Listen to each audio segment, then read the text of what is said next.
We are in a different climate. We're in a very different climate. Political climate. Yeah. And in many ways, spiritual climate. And especially as I look at the political climate and what's happening, sometimes I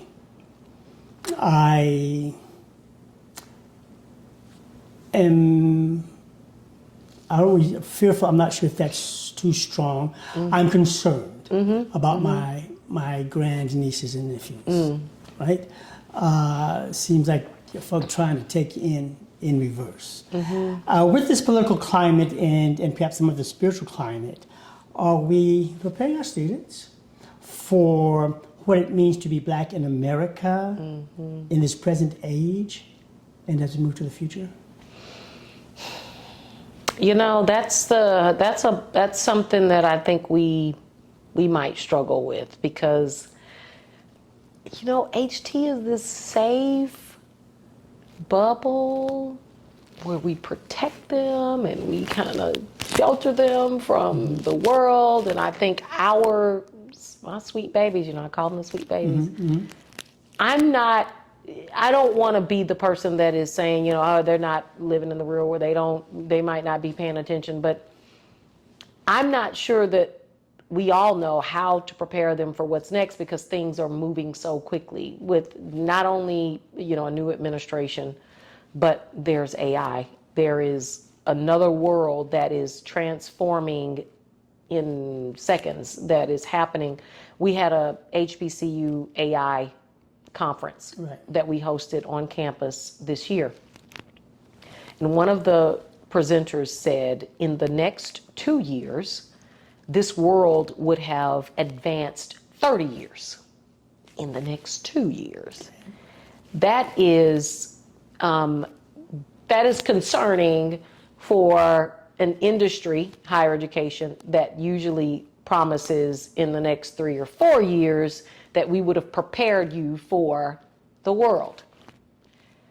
So if someone is telling you that in the next 2, we're going to move 30, we're gonna like get in a time machine. It seems like we're gonna get into the space cadet time machine and catapult you 30 years, and we don't even know what that looks like. Yeah, I don't know if any student could be truly prepared for what is to come in the next 3 years. You know, if they're coming in this year, we have to, as an institution, and the benefit of being at a small private liberal arts college is that we are very nimble, and we should be able to transition and move and do things that you know, provide advancements as we get the information. We should be able to shift and move that, you know, move the student experience into a direction that ensures that they are meeting the needs of the workforce as we're preparing them. I just think for the adults in the room that we have to stay very vigilant, because we don't know what the world's going to look like.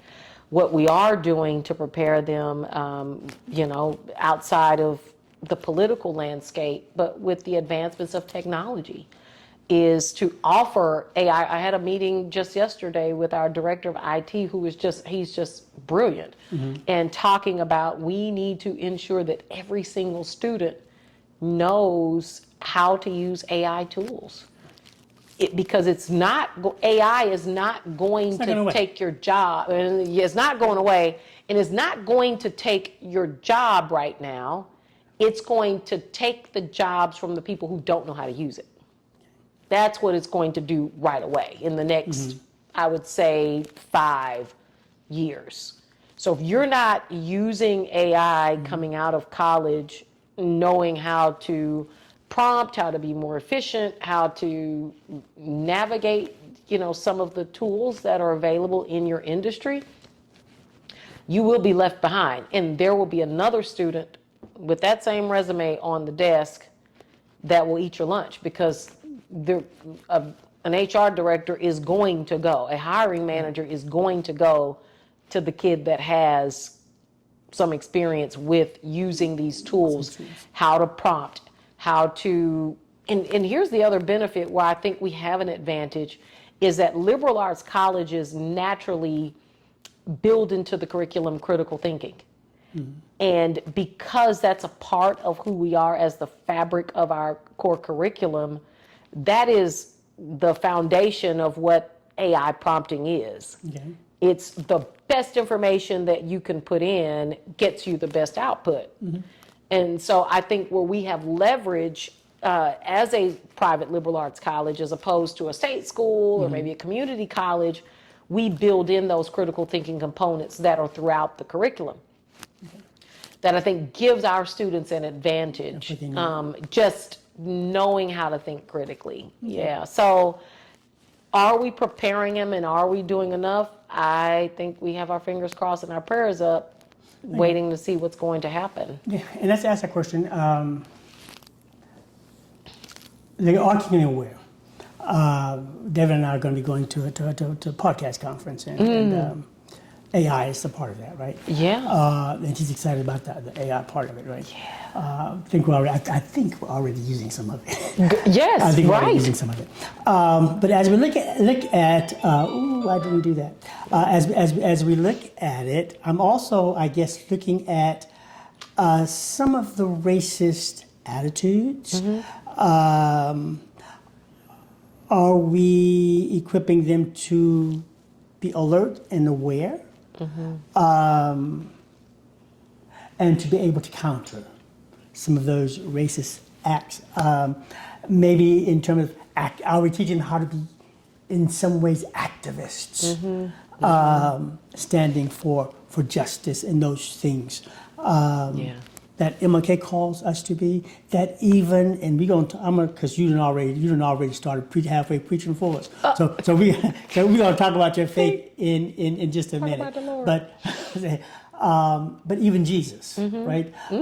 Some of those basic things that if we're not careful, with all of the intellectual stuff that's out there for us, the academics and all of that we lift up, and we must know, right?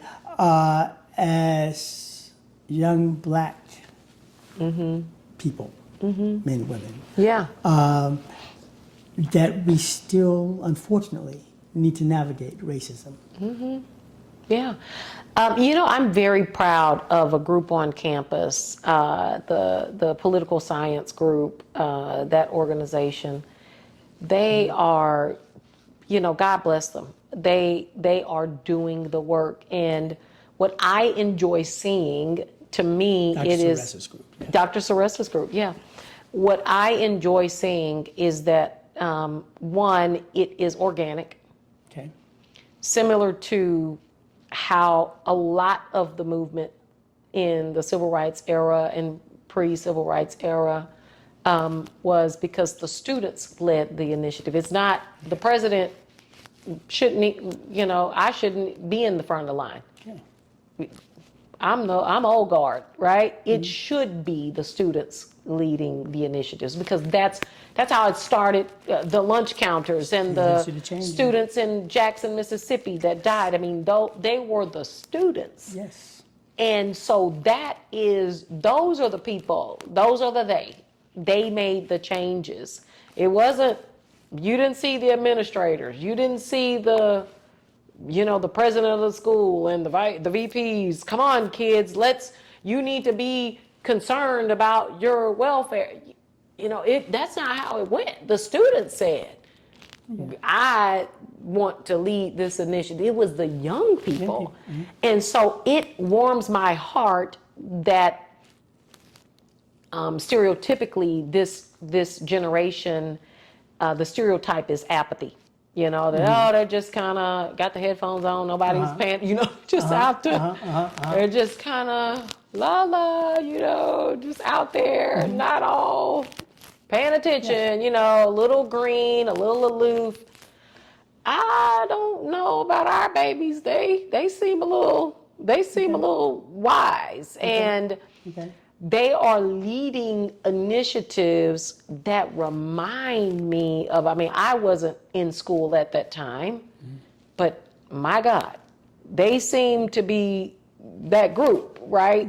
That taking their cues from the people who I see as heroes who led initiatives and some lost their lives to ensure that that you are able to be in this fabulous studio and to have a voice and to share a voice and to share perspectives.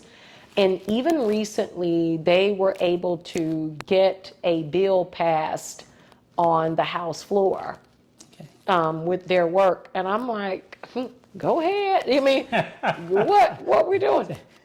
All right. So that is something that you can't teach in, you guys need to care about this, and you need to, that's so hard to do, to erase apathy, to say, okay, can't be apathetic. This is, what if you get out there and your benefits are not, they're like, oh, I'm not worried about that. I'm not, that's for Medicare for old people. For some places they're not there yet. Correct. But you got a group that's like, we're gonna deal with this. We're gonna get in front of it. And to be on the front page of the newspaper and to see those students on the front page of the Austin American Statesman leading a march to the Capitol to discuss bills that were important to them. Okay. I said, now, that's what go ahead. So the work is being done. And students are taking and it's in the lead. right place. Students taking and lead. it is not misplaced, because if you start to, and I'm not saying that universities should not do this. I mean, yes, you need to put forth issues so that students can see how they, the realities, and then to your question, how we preparing you, and hey, be mindful, this is happening. You gotta be, if you're gonna be a great citizen, you have to be informed. And there are schools that are struggling with trying to say, this is important, this is happening all around you, but you live in the higher ed bubble, and your lights are on in the dorm, and the air is blowing, and the internet's going, so you're not thinking about it. But our kids at HT, it is well placed because they are leading the charge. It's not me, it's them, and that's how it should be. That's how it should be. That's how it should be.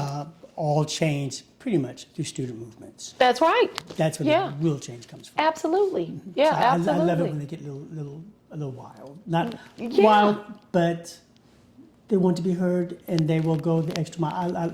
That's it. We Yes. had those seasons where some of those students were there. Absolutely. Who And would, to say, I have a voice.